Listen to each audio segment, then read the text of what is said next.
Hi, and welcome to this installment of Frank and Mary here on Nantucket.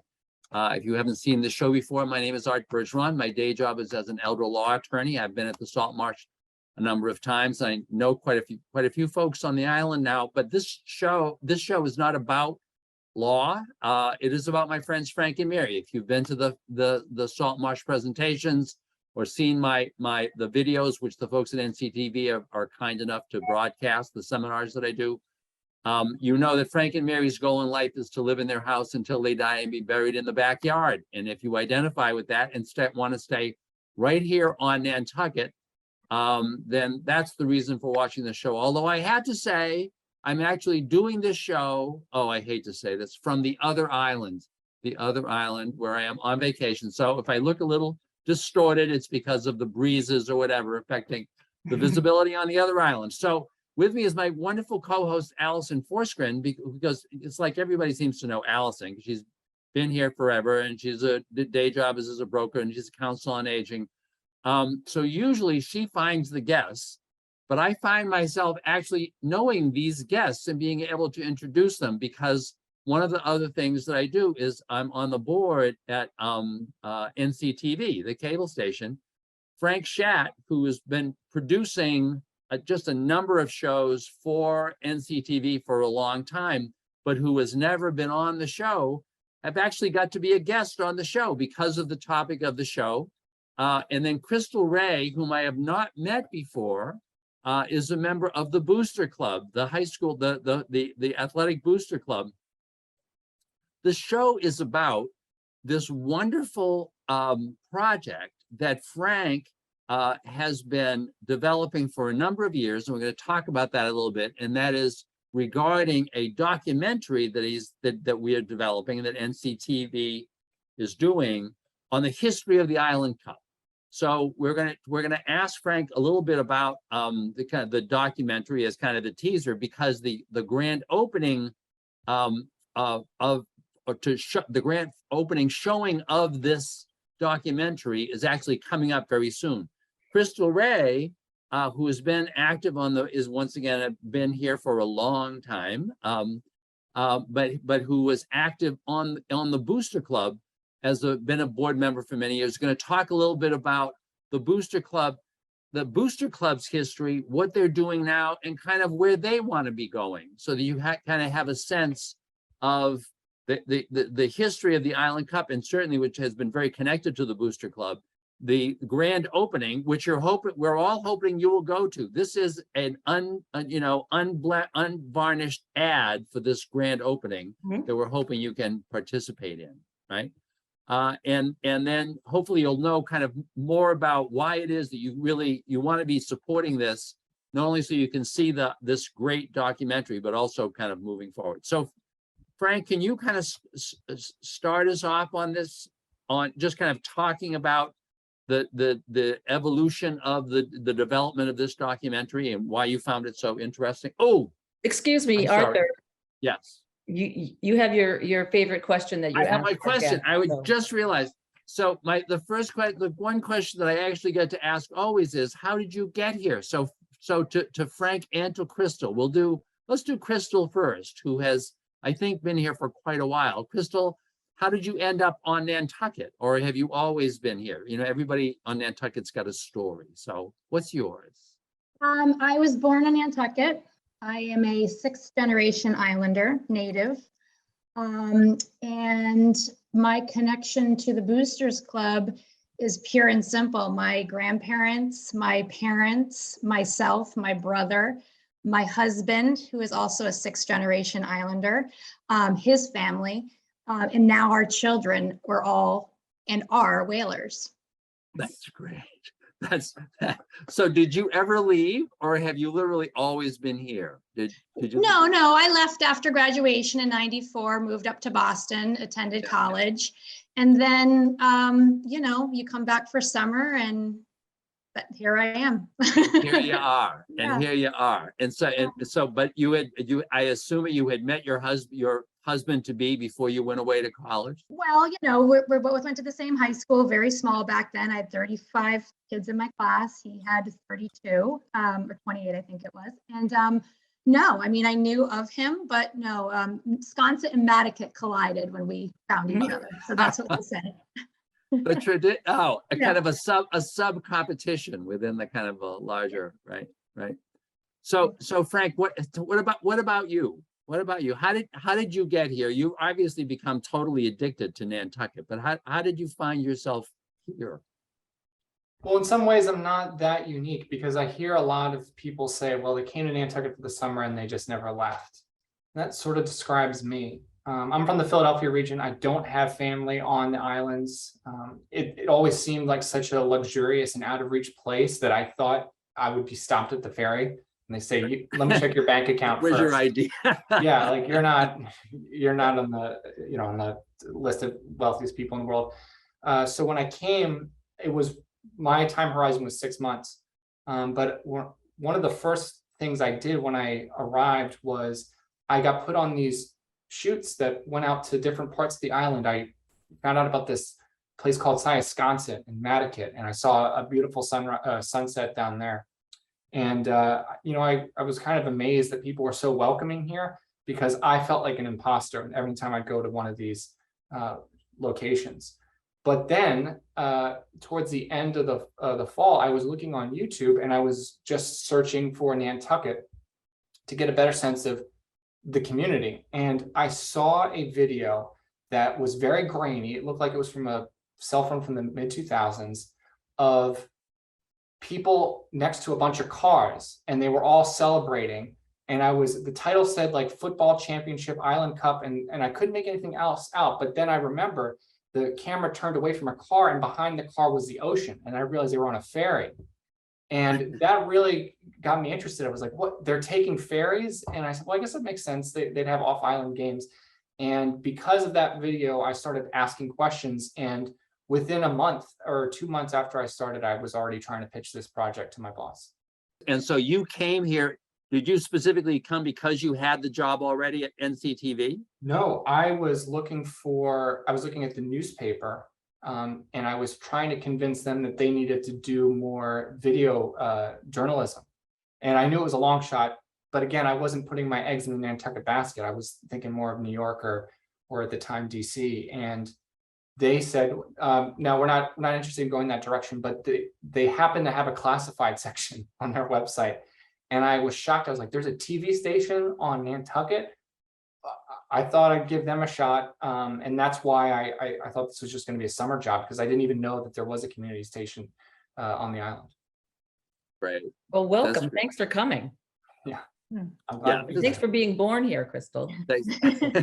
And for being born here.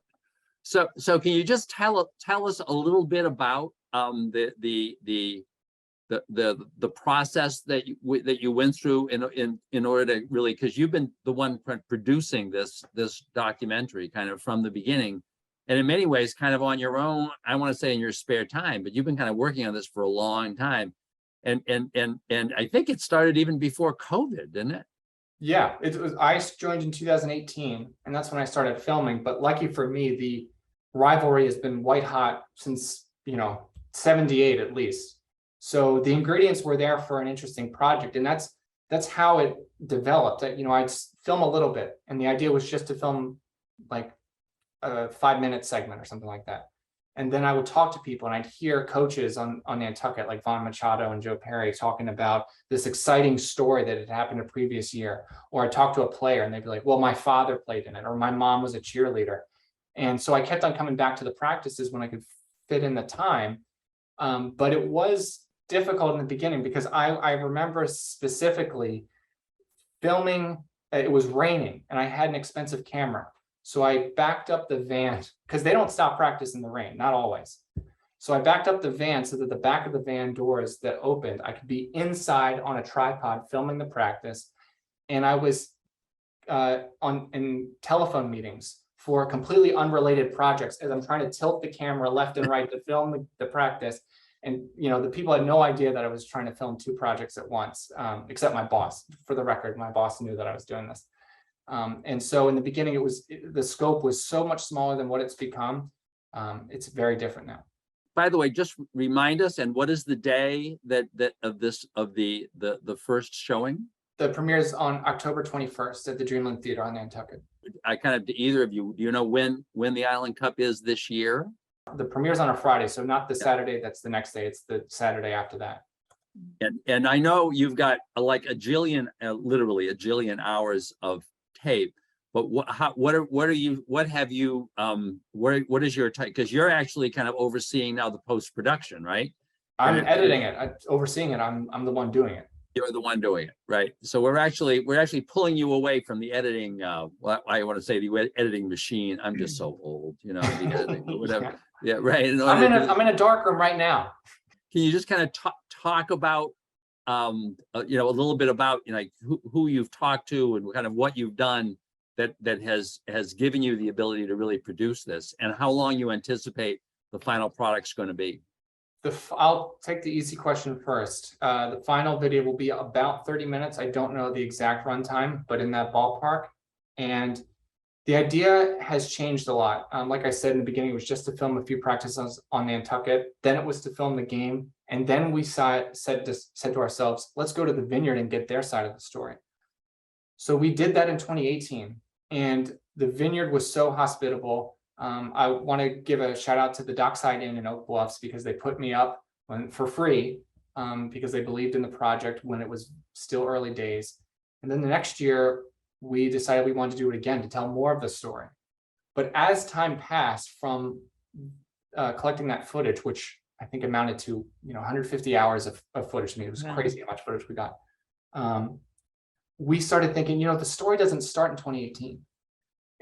Depending on your perspective, it starts in 1937 or perhaps earlier. And we wanted to tell the story of the Island Cup and the rivalry from before it was actually called the Island Cup. So the final video is going to explore that history. It's definitely going to pull from the modern 2018 and 2019 and since then, the modern footage and the modern cast of characters, so to speak. But it definitely is going to touch on the history because it's important and it's fascinating. And so, Frank, have you always been a football fan? I am a fan of sports documentaries and live sports coverage, because we did a live, the first live, to my knowledge, the first live coverage of the Island Cup last year. So I really like the storytelling of sports. I was not a football player ever, but everything that has to do with video production and sports, I'm a passionate fan of, and I'm very interested in. You can tell, yeah. And it gets to the essence of one of the reasons why a local cable station is really valuable, right? Because it does a lot of stuff. It does we do the dry stuff. I shouldn't say the dry stuff. If you're a selectman, you don't think the selectman's meeting is that dry, but we do can a be lot quite of passionate. Yeah. We do a ton of meetings, and they're kind of long, and to be watched them, I mean, it's wonderful in that it gives a lot of folks, especially seniors, an opportunity to go, even though they couldn't go. But it also really gives folks like Crystal Ray's family, and it's the grandparents and the parents and stuff, the ability to kind of see this, to see a lot of this stuff, right? No matter where they live. Right, because they can kind of always if they can't make it to the game, they can watch it. If they live in California, they can watch it. It gives you just a kind of a lot more ability to do stuff. So I think that's why we've been really, and I think this is just a great project. And I think I just love the story, the notion of a truly small town rivalry involving two communities that are really cohesive. Right. And that's what it is, just wonderful. And as Crystal, you're obviously not a Frank and Mary yet. You're still young. So you haven't been to my seminar. But I always tell folks here, and by the way, I also do these presentations on the other island, right? I alternate Thursdays. I'm on one or the other of the islands. And I always emphasize to folks how they don't realize, if they've never been off, what a unique place it is, right? Partially because it's an island, but partially because there are folks that are fifth and sixth generation, and there's a real sense of that. But it's two islands that are like famous, right? There's so many people know these two communities, right? and would never guess that that's what the real communities are about. You know, they would be more like Frank was when he got to the boat and was like, oh, I wonder if they need a pass to get on here. You know, is it going to be a guard, right? Because you think that's what the island is. And as I always tell folks back home, it's like, you know, the money flies in, the money flies out, right? The people of the island are not that, you know, they're this kind of really cohesive kind of community folks. So now, can we talk a little bit about the Booster Club? Can you talk about, you know, once again, you've been involved for a long time, what the Booster Club has been, what the Booster Club is doing now, you know, what you're hoping the Booster Club can do if this event is successful, because, you know, we very much want this initial filming to be it's a fundraiser, you know, it's a way to really kind of not only increase visibility of the Booster Club, but just to get you some more money, right? And then where you see the Booster Club going from here. Well, yeah, so the Boosters Club was found in the early 1960s. Vito Capizzo was at the helm of that with a couple of other parents. And back then we had about 5 sport teams. We are now currently up to 18 plus Whaler sport teams. And when it started, counting women in, yeah, yes, all put together. Yeah. Yes. So when they started that, it was primarily for football. Football was the dynasty. Everyone wanted to be a player. Everyone wanted to be a cheerleader. And what has changed since then is having this new dynamic of 18 plus sport teams, female and male, is we are not just a football club, which is a really misconception of the Booster Club. We are a club that offers financial aid support to all of our athletes. We are essentially the AD, the athletic director's backbone when the school cannot provide for our student athletes. And with these new 18 plus and the ability to have our boat rides, we had to take a 2-hour boat ride, spend the night in a hotel. You know, it was a whole weekend to play a football game. These kids are now able to go over after lunch and be back by, you know, 8 o'clock and do their homework. These all take funds, and the school does a very, very good job at providing that for our student athletes. We come in when that can't suffice. That could be when our hockey team last year went to championships and they needed a coach bus, and we helped support them half with their coach buses. COVID did a lot on our Boosters Club. We lost our president. It was his turn to step down. We have a new president, Tom Hanlon, who is fabulous, has 4 children that are also 2 that just left, but 2 others that are still in programs. You know, totally sees the new endeavor of making sure that our island is aware that we are for all athletes. And we have a lot of work to do.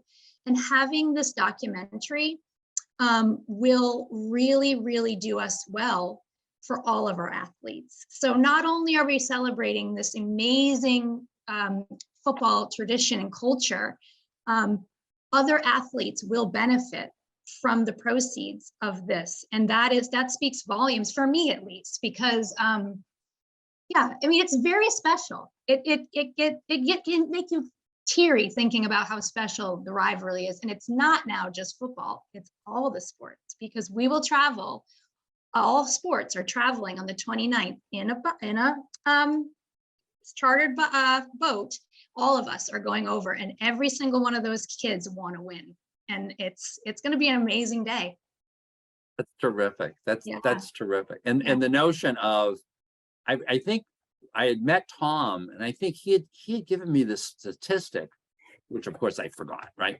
But regarding the percentage of students right now who are participating in high school sport, but he said that it is actually the highest percentage of any high school in the state. I believe it. I totally believe that. Yeah. It's like total participation, and I can see it because it reflects the kind of cohesiveness of the school itself, you know. Right. And Our I'm mission really, now is to, we're really trying to bring back, you know, the team and the students coming together to help support boosters. When I was younger and I was a captain in my sports, I had to participate in boosters by going to meetings and explaining, hey, we did this week, this is on the agenda, this is what we're excited about, this is what we need.